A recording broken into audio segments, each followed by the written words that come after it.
ഇറങ്ങാൻ പറ്റിയില്ലെങ്കിൽ വിളിച്ച് പറയണം. ചേച്ചിയോടൊക്കെ പറഞ്ഞിട്ട് ഞാൻ അങ്ങനെയും പൊക്കോളൂ. അമ്മേനെ ഇന്ന് കൊണ്ട് വിടാൻ പോണം മോനെ, അതുകൊണ്ടാണ്. നേരത്തെ വരാം.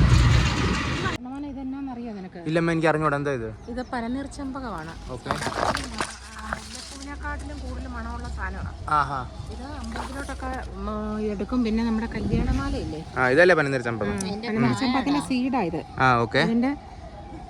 ഇതിന്റെ പ്രൊപ്പഗേഷൻ ഇതിനകത്തിരിക്കുന്ന മഞ്ഞ അരി കണ്ടോ, ഓറഞ്ച് കളറിലെ ഈ അരി ഇതിനകത്ത് ടിഷ്യൂ പേപ്പറിനകത്ത് വെച്ചാ പിടിപ്പിക്കുന്ന തൈ ഉണ്ടാക്കുന്നത്.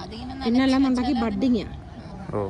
മണമെന്ന് പറഞ്ഞു കഴിഞ്ഞാൽ ഇത് പൂത്ത് കഴിഞ്ഞാൽ ഈ ഏരിയയിലൊന്നും നിൽക്കാൻ പറ്റില്ല. അരിയിട്ട് ഞങ്ങളെ കിളിപ്പിക്കാൻ പറ്റുമോ നോക്കാൻ പോകും. അതിന്റെ തൈയാണോ നോക്കിട്ട് ഒന്ന് പിഴുതെടുക്കായിരുന്നു. പക്ഷെ ഇതിനത്ര മണമൊന്നും വരുന്നില്ലല്ലോ. അതിന്റെ മണം വരത്തില്ല. പിന്നെ അരിയാണ്. പൂവെപ്പോ വരും? പക്കു ചേച്ചി ഇതുവരെ കണ്ടിട്ടില്ലെന്നാ പറയുന്നത്. അതിന്റെ സീസൺ കഴിഞ്ഞു. പക്ഷെ നമ്മുടെ ഹോസ്റ്റലിൽ ഇതിന്റെ പൂ നിൽപ്പുണ്ട്. അത് തൈ അതിന്റെ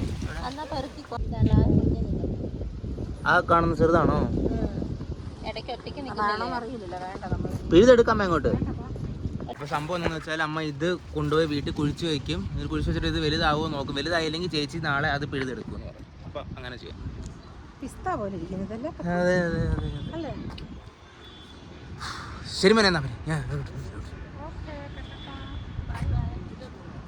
ടാറ്റാ.